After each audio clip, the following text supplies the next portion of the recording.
Hello everyone, welcome to my channel. ఈరోజు నేను చేసిన recipe vegetable rice with tangy chutney. Tangy chutney అంటే ఏం లేదండి, చింతకాయ చట్నీ. సో నాకైతే ఈ కాంబినేషన్ చాలా ఇష్టం. చికెన్ బిర్యానీలోకి, వెజిటేబుల్ రైస్లోకి చాలా ఇష్టంగా తింటాను. మరి మీకు ఎలాంటి కాంబినేషన్ నచ్చుతాయో కమెంట్ చేసి చెప్పండి. సో మనం రెసిపీలోకి వెళ్ళిపోతే, ఫస్ట్ వెజిటేబుల్ రైస్కి మనం ఏమేమి కావాలంటే ingredients: onions, tomato and vegetables. మీ దగ్గర ఏముంటే అవి. నేనైతే క్యారెట్, బీన్స్, పొటాటో ఇవి చూస్ చేసుకున్నాను. సో ఫస్ట్ మనం ప్యాన్ పెట్టుకొని ఆయిల్ అండ్ గీ రెండు యాడ్ చేసిన తర్వాత లవంగం వేసిన తర్వాత మనం దీంట్లో వేయాల్సిన సీక్రెట్ ఇంగ్రీడియంట్, ఫస్ట్ వేయాల్సింది మనం కొత్తిమీర, పుదీనా. ఇవి వేస్తేనే ఫస్ట్ మనకు ఈ రెసిపీలోకి యాడ్ అనేది ఎన్హాన్స్ అవుతుంది.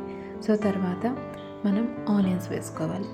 ఆనియన్స్ వేసుకున్న తర్వాత మనం పచ్చిమిర్చి ఈ రెండు వేసుకున్న తర్వాత కొంచెం వేగనివ్వాలి.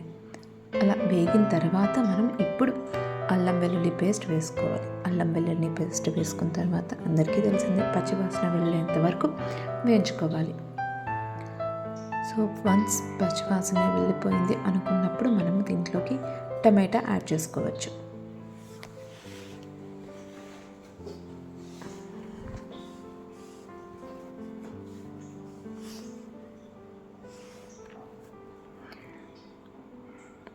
ఇప్పుడు టమాటా యాడ్ చేసిన తర్వాత కొద్దిసేపులో మనం అలా వేయించుకొని ఇప్పుడు మనం vegetables, carrot, potato and beans, మీ దగ్గర ఇంకా ఫ్రోజన్ పీస్ ఉన్నా యాడ్ చేసుకోవచ్చు, చాలా బాగుంటుంది.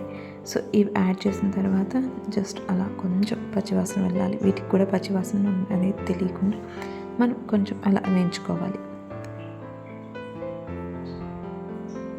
అలా 1 to 2 minutes అలా వేయించిన తర్వాత ఇప్పుడు మనం కొంచెం పసుపు, తగినంత కారం, తగినంత ధనియాల పొడి, తగినంత సాల్ట్, మీ రిక్వైర్మెంట్ బట్టి, మీ స్పైసెస్ లెవెల్ బట్టి మీరు ఎంతైనా వేసుకోవచ్చు. మీరు గమనించినట్టయితే నేను కొంచెం కారం ఎక్కువ వేసేసాను. సో అది కలర్లో మీకు తెలిసిపోతుంది. సో కానీ చూసుకొని వేసుకోండి.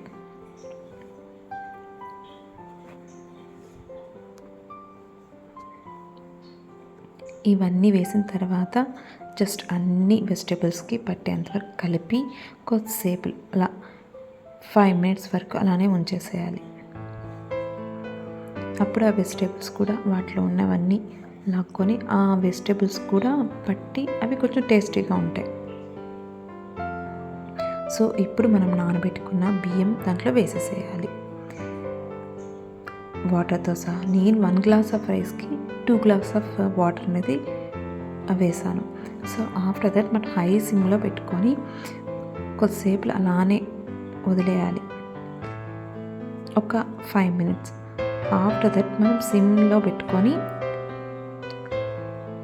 అలానే కొద్దిసేపు మూత పెట్టేసి వదిలేయాలి. సో నేను నార్మల్గా అయితే చపాతీ ప్యాన్ పెట్టుకునేసి దానిపైన ఈ వెదలన్నీ పెడతాను. సో ఇప్పుడైతే పెట్టలేదు, నార్మల్గా అయితే నేను అలానే చేస్తాను. ఎందుకంటే కింద అడుగంటకన్నా ఉంటుంది, లేకపోతే కింద అడుగంటేసి ఒక మాడు స్మెల్ అనేది వస్తుంది.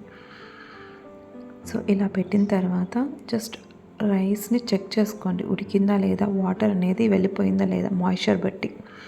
సో అలా తెలిసిన తర్వాత ఉడికిపోయింది అన్న తర్వాత గ్యాస్ ఆఫ్ చేసి మనం సర్వ్ చేసుకొని నేను చెప్పినట్టు టాంగీ చట్నీతో కలుపుకొని తినడమే.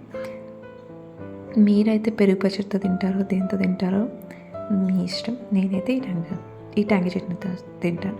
సో మీకైతే ఈ వీడియో నచ్చింది అనుకుంటాను. నచ్చితే కనుక లైక్